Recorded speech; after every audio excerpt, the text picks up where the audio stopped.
Bismillahirrahmanirrahim. Assalamualaikum warahmatullahi wabarakatuh. Berita Al-Hijrah 10 Syawal 11 Mei bersama saya Ardi Herman Marzi dan kita ke tajuk utama untuk malam ini. Budak OKU jadi mangsa buli. Juga HFM di Terengganu naik berganda-ganda.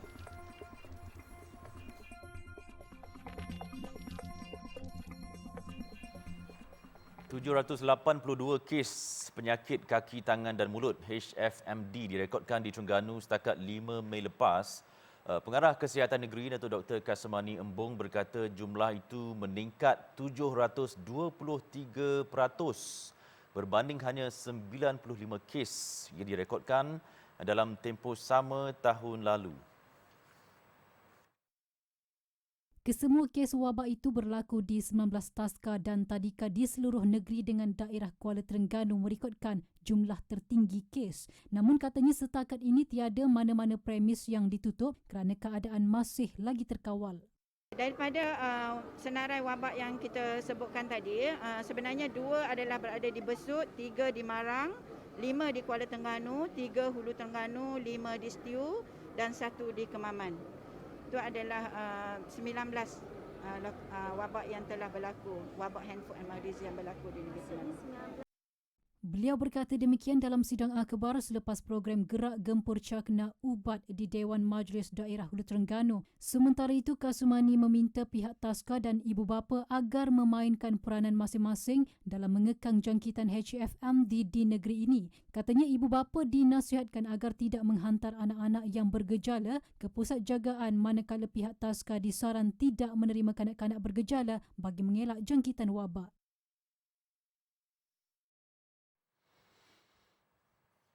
5 nama doktor di Hospital Pulau Pinang yang didakwa sebagai pembuli telah diserahkan kepada Kementerian Kesihatan KKM untuk tindakan lanjut. Pengerusi Jawatankuasa Agroteknologi dan Keselamatan Makanan, Pembangunan Luar Bandar dan Kesihatan Pulau Pinang, Dr. Nurlila Arifin telah menyerahkan nama berkenaan untuk perhatian Menteri Kesihatan susulan dakwaan buli di hospital berkenaan. Mengulas lanjut, Nurlela berkata nama 5 doktor yang diserahkan kepada KKM tersebut didakwa sebagai mereka yang paling toksik namun tidak mempunyai kaitan dengan kematian seorang doktor pelatih yang bertugas di HPP baru-baru ini kerana kes terbabit masih dalam siasatan. Jelasnya tindakan menyerahkan nama-nama berkenaan untuk siasatan selepas Esko Kesihatan Negeri Sembilan telah mengemukakan nama kepada Menteri Kesihatan. Pada 17 April lalu, seorang doktor pelatih lelaki berusia 25 tahun ditemukan maut dipercayai terjatuh dari unit kediamannya di bangunan berhampiran di Jalan Datuk Keramat. Mangsa adalah pegawai perubatan Siswazah yang melaporkan diri pada 4 April lalu di HPP. Susulan kes berkenaan, KKM menubuhkan task force bebas bagi menyiasat kes kematian doktor pelatih itu dan pasukan bertindak itu juga berfungsi menyiasat budaya buli yang didakwa berlaku.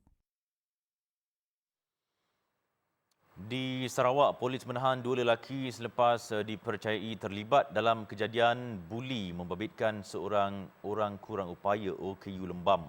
Ketua Polis Kuching, Assistant Commissioner ECP Asman Bajah berkata suspek yang berusia 24 tahun itu ditahan selepas pihak polis menerima satu laporan berkaitan video yang tular di Facebook.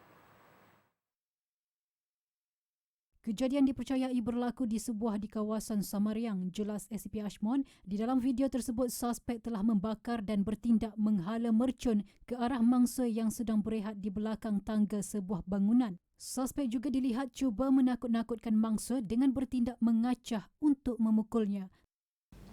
Tim kita telah ditubuhkan sejurus selepas menerima maklumat daripada rakan-rakan netizen yang ada video tu. Dan kita telah berjaya menangkap kurang 6 jam kita tangkap suspek ini. Ya. Ditangkap oleh tim daripada Balai Polis Santubong bersama-sama dengan bantuan daripada jenayah. Terdahulu, ujian air kencing terhadap suspek dan individu yang merakam video terbabit mendapati mereka bebas daripada pengaruh dadah. Pada Selasa, video yang berdurasi sekitar 50 saat memaparkan tindakan yang tidak berperikemanusiaan suspek menyerang insan istimewa terbabit menimbulkan kemarahan orang ramai. Remaja lelaki berusia 16 tahun yang hilang di Ceras Ahad lalu dilaporkan ditemui di Pokok Sena, Kedah hari ini dalam keadaan baik. Maklumat itu disahkan sendiri oleh Ketua Polis Ceras, Assistant Commissioner ECP Muhammad Izam Jaafar ketika dihubungi oleh kru berita Al-Hijrah. Pada hari ini 11.05 jam lebih kurang pukul 9 pagi tadi, anggota kita telah sampai ke Balai Polis Pokok Sena, Kuala Nerang, Kedah dan meminta bantuan anggota di Balai Polis tersebut dan telah pergi ke alamat nombor 2 Batu 13 Jalan Kuala Nerang di Pokok Sena, Kedah tersebut dan telah menjumpai budak yang dikatakan hilang ni lah, yang bernama Muhammad Al-Muiz bin Mawardi. So kita pun bawa balik budak ni ke IPD Ceras untuk nak tahu apa permasalahan lanjut. Jelasnya lagi, siasatan yang dijalankan mendapati remaja lelaki berusia 16 tahun itu pergi ke rumah sepupunya yang tinggal bersama datuknya di Pokok Sena, Kedah tanpa memberitahu keluarga. Siasatan lanjut masih diteruskan dan sekiranya orang awam mempunyai maklumat lanjut berhubung kejadian ini, boleh hubungi hotline Polis Ceras atau hotline Polis Kuala Lumpur atau mana-mana balai polis yang berdekatan. Dalam masa sama, pihak Polis Ceras turut mengeluarkan kenyataan media yang mengesahkan keberadaan remaja berkenaan. Dalam pada itu, ACP Muhammad Izam juga menasihati remaja tidak bertindak sendiri dan ibu bapa perlu peka terhadap masalah yang dihadapi anak-anak. Sebelum ini, media melaporkan Muhammad Al-Muiz Mawardi, 16 tahun, tidak pulang ke rumah selepas menunaikan solat subuh pada 8 Mei lalu di Masjid Al-Muqarrabin Ceras yang berdekatan dengan kediamannya. Seorang penganggur dipenjara 11 tahun oleh Mahkamah Session Kota Baru, 3 pertuduhan mencabul dan memiliki senjata di Kuala Krai pada Mac dan April lalu. Hakim Muhammad Zul Zakikuddin Zulkifli menjatuhkan hukuman itu terhadap Adri Shah Remy Ghani, 34 tahun, selepas tertuduh mengaku bersalah terhadap kesemua pertuduhan yang dibacakan. Mengikut pertuduhan pindaan pertama, tertuduh didakwa memiliki senjata berjadual di bawah Akta Bahan Kakisan, Letupan dan Senjata Berbahaya 1958, iaitu sebilah pisau besi pendek berhulu kayu, satu besi berwarna keemasan berlubang 5, iaitu buku 5 tanpa maksud yang sah. Perbuatan itu dilakukan di sebuah kedai serbaneka di dalam Hospital Sultan Ismail Petra di Kuala Krai jam 5 petang pada 29 April lalu. Bagi kesalahan ini, mahkamah menjatuhkan hukuman penjara 5 tahun dari tarikh ditangkap. Bagi pertuduhan pindaan pertama, kes cabul, tertuduh melakukan amang seksual terhadap kanak-kanak berusia 15 tahun di bawah rumpunan buluh berhampiran Sungai Gertak Runtuh, Gertak Kangkung, Kuala Krai jam 3 petang pada 21 Mac lalu. Pertuduhan pindaan kedua pula, tertuduh didakwa melakukan amang seksual terhadap mangsa yang sama di Batu Mengkebang 3, Kuala Krai jam 10 pagi pada 20 April lalu. Bagi dua pertuduhan ini, mahkamah menjatuhkan hukuman penjara 5 tahun untuk pertuduhan pertama dan 6 tahun bagi pertuduhan kedua yang berjalan serentak dari tarikh ditangkap. Mahkamah kemudiannya menjatuhi hukuman penjara 5 tahun bagi pertuduhan pertama dan 6 tahun bagi pertuduhan kedua dan ketiga.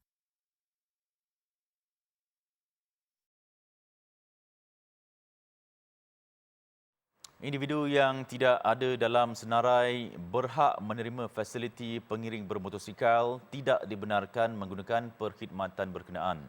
Menteri Dalam Negeri Datuk Seri Hamzah Zainuddin berkata kemudahan berkenaan juga perlu menerima kelulusan daripada Ketua Polis Negara terlebih dahulu.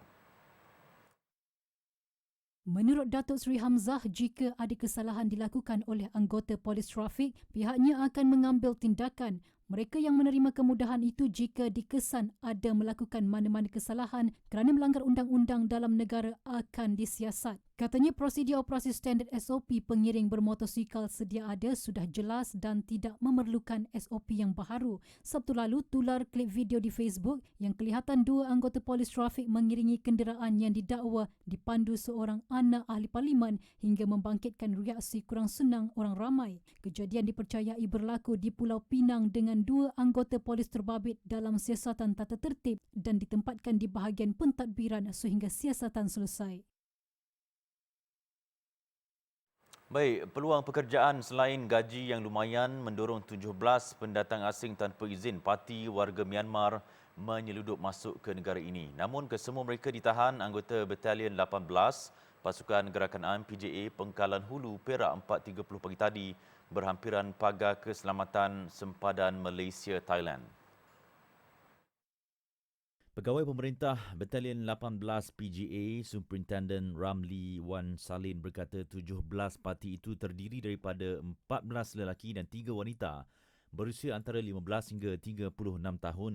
Katanya kumpulan parti sentiasa mencari peluang untuk menyusup masuk. Kebiasaannya mereka akan masuk pada waktu awal pagi sekitar jam 1 hingga 6 pagi kerana keadaan masih gelap dan sukar dikesan.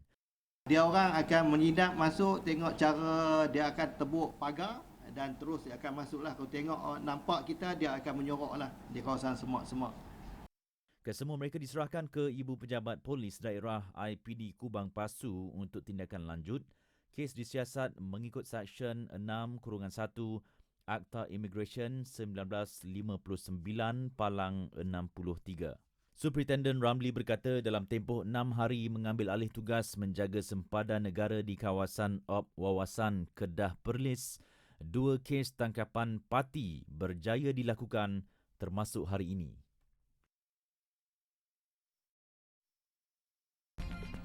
Selepas ini, penduduk janda baik bimbang resort jejas kediaman. Masih bersama berita Al-Hijrah. Bank Negara BNM naikkan kadar dasar semalaman OPR 25 mata asas kepada 2%. BNM dalam kenyataan dasar monetari hari ini berkata kadar tertinggi dan terendah koridor bagi OPR turut dinaikkan masing-masing kepada 2.25% dan 1.75%. Menurut Bank Pusat, pembukaan semula ekonomi global yang berterusan serta keadaan pasaran pekerja yang bertambah baik terus menyokong pemulihan kegiatan ekonomi. Hal ini telah mengurangkan sebahagian daripada kesan konflik ketenteraan di Ukraine dan langkah-langkah pembendungan yang ketat di China. Tekanan inflasi telah meningkat secara mendadak disebabkan oleh kenaikan harga komoditi, rantaian bekalan yang tertekan dan keadaan permintaan yang kukuh khususnya di Amerika Syarikat.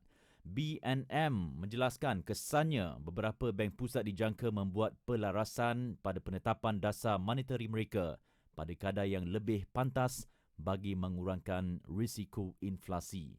Sementara itu, Bank Pusat berkata bagi ekonomi Malaysia, penunjuk terkini menunjukkan pertumbuhan yang lebih kukuh didorong oleh permintaan dalam negeri yang lebih mantap dalam keadaan pertumbuhan ekspor yang mampan. Pasaran pekerja terus disokong oleh kadar pengangguran yang lebih rendah, penyertaan tenaga kerja yang lebih tinggi dan prospek pendapatan yang lebih baik. Namun BNM menjelaskan risiko terhadap pertumbuhan masih wujud, termasuk pertumbuhan global yang lebih lemah daripada jangkaan, konflik geopolitik yang berterusan, gangguan rantaian bekalan yang bertambah teruk dan perkembangan buruk berhubung COVID-19. Inflasi keseluruhan diunjurkan berpurata antara 2.2% hingga 3.2% pada 2022. Hujan lebat berterusan sejak malam semalam menyebabkan beberapa kampung di Janda Baik tenggelam. Menurut penduduk, ini merupakan banjir terburuk selepas Bah Disember lalu. Kata mereka, banjir berkemungkinan berpunca dari pembangunan pesat projek peranginan atau resort tanpa kawalan berhampiran kediaman. Banjir kilat dikatakan bermula 5.30 pagi sebelum didakwa paras bah naik sehingga tingkap. Menurut penduduk, peralatan elektrik termasuk mesin basuh, peti ais dan televisyen antara yang tidak sempat diselamatkan kerana air naik dengan mendadak. Kata mereka lagi, saban tahun mereka menghadap bencana tersebut, namun ini yang terburuk selepas tragedi Disember tahun lalu. Jelas mereka pembangunan resort yang tumbuh bagai cendawan selepas hujannya juga menyumbang kepada bencana alam itu. Tapi sekarang ni dengan chaletnya, resortnya dah di tepi-tepi sungai dibina. Kalau kita tengok daripada sebelah hulu Sungai Benus ni sampai ke sebelah hilir, tak ada resort yang kosong lagi dah. penuh reserve sungai tu. Dia ada buffer. Reserve sungai ni bukan dalam 20 meter, kiri dan kanan. Jadi apabila air naik, adanya bangunan-bangunan di kiri kanan sungai ni, itu antara penyebab yang air itu akan tersekat. Harapan saya, kalau bolehnya, cuba kerajaan negeri cuba selesaikan masalah penempatan di reserve-reserve sungai ni, supaya kawasan-kawasan tu dapat di-clearkan dan apa caralah supaya tak ada lagi penempatan di tepi-tepi sungai. Kini selama 1 tahun ni saya hidup, rumah atas nenek saya tak pernah kena. Dan kali ni kena. Betul, rumah saya pula selalunya masuk dapur dengan tandas je. Pun rumah saya, bilik saya, katil, tilam semua habis. Macam Jana Baik ni dia ada banyak cabang sungai. Tapi kali ni yang paling ramai nama-nama yang bahasa banjir, termasuk Sumsum. Sebab Sumsum ni jarang sangat air naik. Antara kampung terjejas teruk dalam banjir itu adalah Kampung Sumsum, Kampung Pulau Santap dan Kampung Cempera. Keadaan itu menyebabkan sebanyak 42 keluarga terpaksa berpindah ke lokasi selamat. 24 sekolah termasuk sebuah sekolah menengah ditutup akibat banjir di Tenom dan Beaufort. Pengarah Jabatan Pendidikan Sabah, Datuk Dr. Misrin Radin berkata penutupan itu membabitkan seramai 4,526 murid dan pelajar serta 474 guru.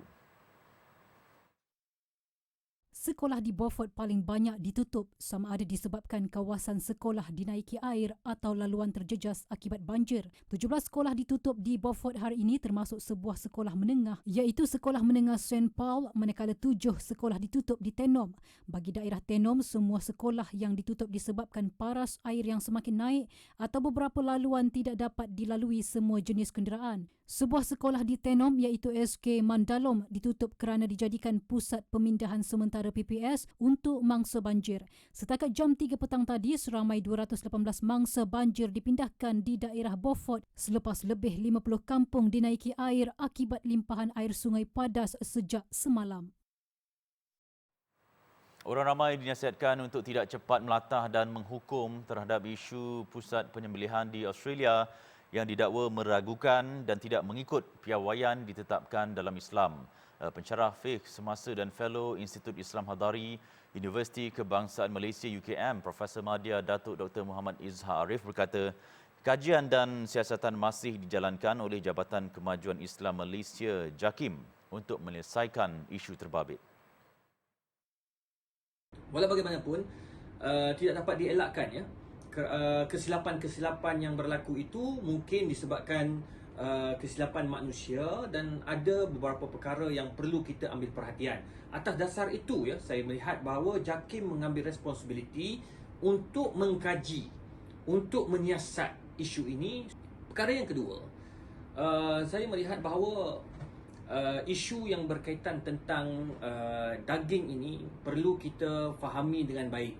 Ya, kita tidak boleh cepat melatah, kita tidak boleh cepat mengambil hukum yang begitu drastik kerana ia perlu kepada kajian, ia perlu kepada siasatan yang mendalam.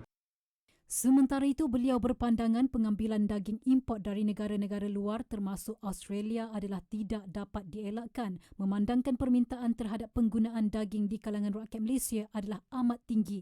Namun pada masa sama, pihak berwajib juga perlu memastikan pengambilan daging-daging tersebut adalah dari pusat penyembelihan yang diyakini patuh syariah dan halal. Dalam pada itu, beliau berharap agar isu terbabit dapat diselesaikan oleh pihak JAKIM melalui kaedah dan resolusi terbaik agar isu tersebut tidak terus berulang pada masa akan datang. Semalam, Persatuan Pengguna Islam Malaysia PPIM, Pertubuhan Kemasyarakatan Rakyat Pekemas dan Sahabas 99 meminta Jabatan Kemajuan Islam Malaysia JAKIM melakukan siasatan segera berikutan bimbang dengan isu pusat penyembelihan yang meragukan yang didakwa tidak mengikut piawaian ditetapkan dalam Islam yang berlaku di Australia lebih sebulan lalu. Kembali selepas ini, wartawan jadi sasaran Zionis. Perdana Menteri Datuk Seri Ismail Sabri Yaakob dijangka menghadiri mesyuarat peringkat tinggi dengan Presiden Amerika Syarikat Joe Biden dan pemimpin ASEAN. Menteri Luar Datuk Seri Saifuddin Abdullah berkata Perdana Menteri akan menyertai Biden, Naib Presiden Amerika Syarikat Kamala Harris dan pemimpin ASEAN lain dalam sidang kemuncak khas ASEAN Amerika Syarikat yang berlangsung selama 2 hari bermula Khamis ini. Semua 10 pemimpin ASEAN dijadualkan mengambil bahagian dalam sidang kemuncak khas itu kecuali dari Filipina dan Myanmar. Biden akan menghoskan majlis makan malam itu untuk pemimpin ASEAN di White House pada Khamis. Presiden Amerika Syarikat itu dijadualkan bertukar-tukar pandangan mengenai isu serantau dan global dengan pemimpin ASEAN di Jabatan Negara pada Jumaat. Datuk Seri Saifuddin berkata ini adalah sidang kemuncak khas ASEAN Amerika Syarikat kedua yang dihoskan oleh Presiden Amerika Syarikat selepas Presiden Barack Obama mengalu-alukan pemimpin ASEAN ke negara itu pada 2016. Sidang kemuncak khas itu juga menandakan ulang tahun ke-45 hubungan dialog ASEAN Amerika Syarikat. Perdana Menteri dijangka menekankan kepaksian ASEAN dalam kerjasama ASEAN Amerika Syarikat di sidang kemuncak itu. Datuk Seri Ismail Sabri juga akan bertemu Setiausaha Perdagangan Amerika Syarikat Gina Raimondo dan Wakil Perdagangan Amerika Syarikat Catherine Tai.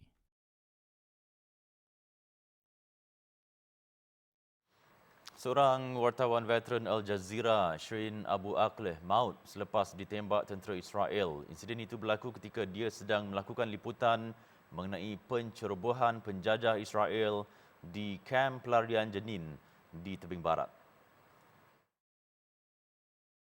Al Jazeera dan Kementerian Kesihatan Palestin mengesahkan kematian Abu Akleh 51 tahun. Menurut Al Jazeera, Abu Akleh merupakan seorang tokoh terkemuka dalam perkhidmatan berita Arab saluran itu dan menggambarkan dia telah ditembak secara sengaja dan kejam oleh tentera Israel. Tentera Israel pula mengesahkan bahawa operasi itu dijalankan pada awal Rabu di kamp pelarian Jenin yang merupakan kubu kuat kumpulan bersenjata Palestin di utara tebing barat dan berlaku berbalas tembakan antara suspek dan pasukan keselamatan. Dalam pada itu, tentera Israel berkata mereka sedang menyiasat jika terdapat wartawan yang cedera yang mungkin disebabkan oleh tembakan Palestin. Al Jazeera bagaimanapun dengan tegas menafikan kenyataan tersebut dan mendakwa bahawa tembakan tersebut sengaja menyasarkan wartawan. Ketegangan di Palestin memuncak kebelakangan ini dan telah mengorbankan sekurang-kurangnya 18 orang sejak 22 Mac, termasuk seorang pegawai polis Arab Israel dan 2 warga Ukraine. Tentera Israel juga telah menyalahkan beberapa serangan ke atas penduduk Jenin selain meningkatkan operasi di kawasan itu dalam beberapa minggu kebelakangan ini. Seramai 30 rakyat Palestin dan 3 warga Arab Israel telah terkorban dalam tempoh yang sama. Menurut AFP, pasukan keselamatan Israel merupakan pelaku dan dalang serangan dalam operasi di tebing barat itu. Pelitup muka tidak perlu lagi dipakai di lapangan terbang dan dalam penerbangan di Eropah mulai 16 Mei ini. Agensi Keselamatan Penerbangan Kesatuan Eropah EASA dan Pusat Pencegahan dan Kawalan Penyakit Eropah ECDC.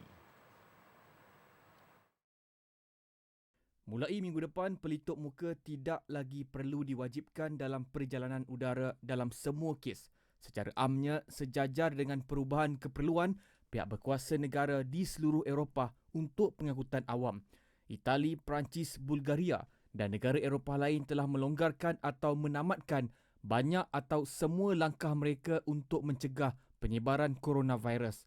Sebilangan syarikat penerbangan Amerika Syarikat berkata mereka tidak lagi memerlukan pelitup muka pada April selepas Hakim Persekutuan di Florida memutuskan bahawa mandat pelitup muka pentadbiran Amerika Syarikat ke atas pengangkutan awam adalah menyalahi undang-undang.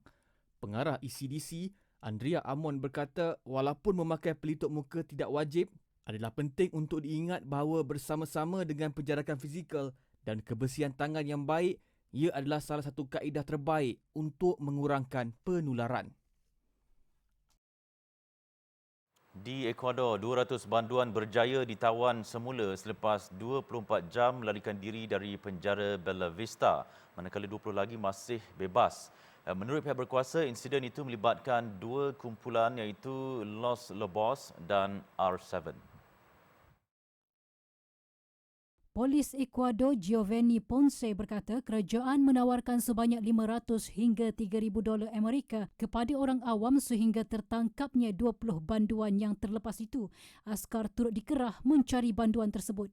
Ponce berkata sekurang-kurangnya 44 banduan maut susulan rusuhan yang berlaku di penjara itu. Sebelum ini seramai 350 banduan terbunuh dalam 5 rusuhan di penjara yang berasingan sejak Februari 2021.